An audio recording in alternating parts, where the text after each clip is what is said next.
Malena Goya, una de las cosas que más interesantes me parecen de tu propuesta artística es toda esa perspectiva sonora y tecnológica. Yo no sé si crees que estamos olvidando un poco lo que es el sonido en lo que es el arte actual, en las exposiciones. Creo que cada vez más hay en las exposiciones una corriente de tener en cuenta sobre todo los sentidos más allá de la vista, porque lo son, y sobre todo está rompiéndose el espacio expositivo tradicional de un cubo blanco sagrado, que al final hay un montón de teorías sobre esto, de cómo el museo tradicional siempre ha sido sagrado, silencioso y sin estímulos. Creo que cada vez menos, de hecho el arte contemporáneo está rompiendo con eso, por eso hay más espacios en underground, hay más espacios, hay más tecnología, hay más ruido, hay más sentidos en la exposición. Pero lo que yo sí creo personalmente es que nos estamos olvidando de los sentidos en la calle, en nuestra vida, ¿sabes? Igual vamos a un museo o vamos a un cine o vamos a algún sitio a buscar sentidos cuando en realidad en la vida cotidiana los tenemos. A mí el sonido me interesa mucho, pero me interesa sobre todo cómo recibimos el sonido en nuestro día a día y cómo nos hace sentir al cuerpo sin que nos demos cuenta.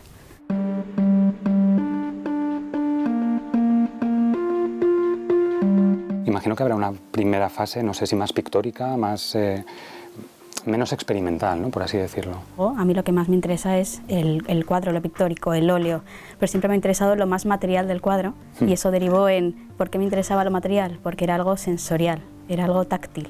Contribuyó mucho que me mudé a Madrid, que es la capital de los estímulos, entonces allí como que dije, vale, aterricé un poco la idea y dije, wow, el sonido existe.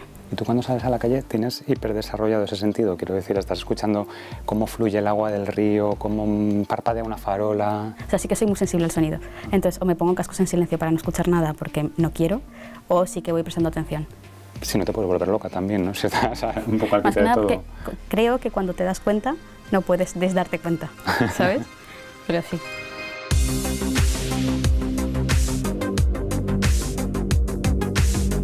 ¿Cómo empezaste a investigar y a desarrollar toda esta hiperatención a los sonidos? Creo que en Teruel hay algún proyecto, ¿no?, que... Había un festival que se llamaba Geografía Poética, que yo dije, bueno, es una buena oportunidad para empezar a experimentar algo con sonidos. Y establecí un diálogo entre los pueblos, que era, a mí me gusta mucho el trabajo de archivo. El trabajo de archivo es, indefinidamente, vas acumulando datos, que muchas veces a mí me gusta no saber para qué los voy a usar, y todos esos datos de repente un día dices, puedo hacer esto con esto. Entonces yo sí que grabo muchísimo con el móvil, de hecho mucha gente creo que no sabe que existe la aplicación grabar en el móvil, yo tengo ya la memoria llena y con todos esos sonidos que fui grabando, y no solo con el móvil, luego me pasé a una grabadora un poco más seria, grabé como los pueblos de Teruel, gente de allí, sonidos de allí, y los puse en comunicación. Sonidos de la naturaleza, conversaciones, sonidos rurales... Sobre todo hablaba con la gente, que lo cual es muy bonito, es un trabajo de campo muy bonito porque estableces vínculos con el sitio y eso es súper interesante. Quería como retratar sonidos que la gente del pueblo identificara con ese pueblo. Por ejemplo, las campanas, eso es bonito, las campanas de los pueblos cada una son diferentes. Pueden parecer iguales, pero son cada una diferentes. Entonces la gente reconoce cuáles son las campanas de su pueblo.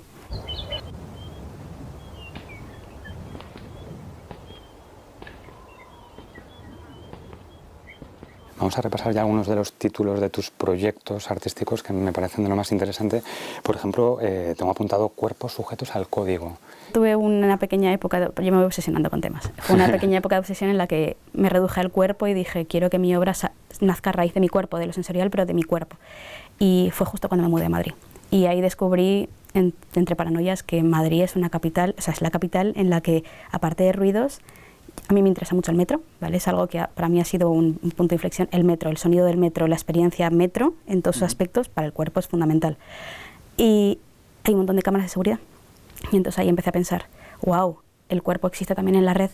Entonces empecé a hacer un montón de trabajo de archivo, de entender cómo el cuerpo también era datos en la red. Descargar mi historial de datos, cómo el cuerpo existía y desexistía en la red todo el rato. Hay muchas ideas, muchas paranoias, que tú misma las llamas, muchas obsesiones, que puedan ser el germen de algo, pero luego se queda a mitad de camino, que no acabes de desarrollar de todo. Quizá dentro de 5 años te vuelve a tocar esa idea a la puerta, ¿no? Muchas han vuelto y las he terminado, muchas han sido el puente para llegar a otras y muchas al final tienen su germen en juntarlas y tienen sentido. Por ejemplo, de esta hipertecnología encontré muchos escritos y mucha investigación sobre el cuerpo, sobre la biopolítica, que me llevaron a entender la biopolítica desde el xenofeminismo, que me llegó a entender como el concepto cyborg, y ahí derivó el siguiente proyecto.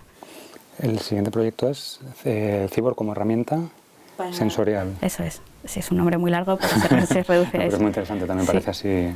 Ahí llegué a cohesionar todo esto tecnológico, el cuerpo y el sonido. Y ahí fue cuando las tres entraron y dije, quiero construir algo tecnológico desde un concepto muy low profile, en el sentido de quiero que todo el mundo que quiera hacerlo pueda hacerlo en su casa.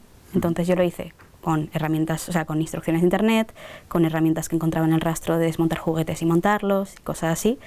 Y quería con eso, simplemente con membranas de altavoces rescatadas, poder, yo que sé, bajarme al metro o hablar con gente y que todos esos sonidos fueran vibraciones para mi cuerpo.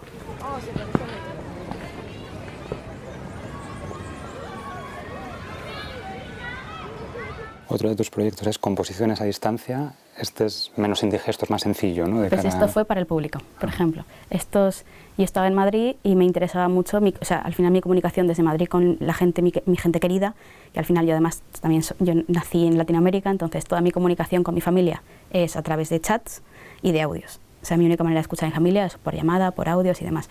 Entonces empecé a grabar esos audios y de ahí me di cuenta que si yo escuchaba estos audios mientras pintaba, la pintura cambiaba por completo. Me llevan los martillos, bueno, sí que llevo igual.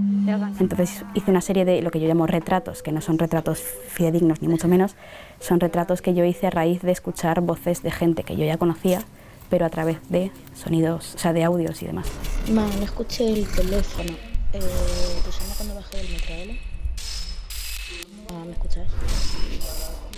No sé qué inspiraciones tienes, qué referentes, en qué artistas te asomas un poco para utilizarlos así como espejo, porque es un camino muy singular el tuyo, ¿no? No sé. Hay de muchas ramas diferentes. A mí gente que me inspira mucho, gente, o sea, además de la gente que me rodea, que sobre todo es esa gente la que me rodea. Ahora mismo estoy muy centrada en gente, pues por ejemplo Stellark, que es un chico que es australiano, bueno, un señor mayor ya, que fue uno de los precursores de prótesis para hacer performance a través, por ejemplo, él hace prótesis y hace performance con esas, tiene un tercer pie, un tercer brazo, hace máquinas y tiene un proyecto que es increíble, que tiene otra oreja implantada a través de la cual se le puede escuchar 24 horas, porque está conectado a satélite. Luego está el Neil Harbisson, que tiene la antena. Sí. La Mon Rivas, que tiene la tuvimos en el programa, bailando con la sensorial de los terremotos, ¿no? Un poco así con... Pues yo a esa gente la sigo mogollón porque me gusta mucho cómo ponen en práctica todo lo que piensan. Y por otro lado, me gustaría mucho que en algún momento surgiera el dinero para hacer de verdad un implante cyborg, ¿sabes? Sí. Un mogollón. ¿Y tienes pensado ya el qué, cómo, por dónde? Y... Haría el que he hecho a baja escala, lo haría en serio. En plan, me gustaría hacer un prototipo para escuchar.